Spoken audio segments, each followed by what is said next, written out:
È in questa immagine che si riassume la disperazione dei residenti della frazione La Bella a Follina. Impotente e attonita sotto la pioggia battente, questa signora guarda i danni creati dall'esondazione del torrente Vallalta.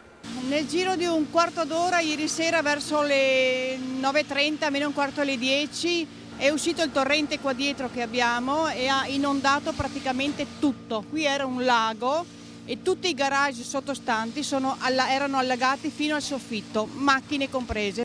Nessuno scampo anche per questo bar di fronte, completamente allagato. È entrata l'acqua dappertutto, ci ha rovinato il locale, un mucchio di danni, non saprei neanche calcolarli, un disastro. A poca distanza, stessa sorte hanno subito i residenti di queste palazzine. Non ho riposato nemmeno un minuto per prosciugare lo scantinato, ci ha detto quest'uomo. L'acqua, in questo caso, superava i 2 metri.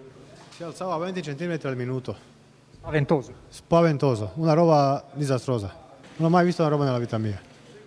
Qui sono andate distrutte tutte le autovetture. Sì, qui sono 4, 1, 2, 3, 4, di là 3 e quindi non riusciamo a aprire né garage né niente. Bisogna buttare giù le porte, tirare le macchine fuori, vedere tutto quanto, non lo so. Sul posto è giunto anche il sindaco Mario Collet per verificare i danni provocati da questa seconda ondata di maltempo. Adesso sono in attesa che la protezione civile mi comunicano da dove arrivano le idrovore. Dopo l'acqua rimane la melma, toglierla è un altro lavoro immane e qualcuno non regge allo sconforto. Che disastro! Innumerevoli detriti e i tronchi d'albero riversati sul sedime stradale. Nonostante tutto, i residenti non si sono persi d'animo e subito si sono rimboccati le maniche per cercare di tornare alla normalità.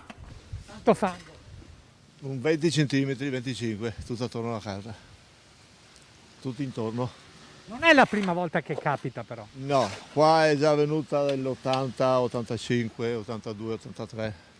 Però come questa volta mai. Già attive dalle prime ore del mattino le squadre dell'Enel per ripristinare le linee elettriche.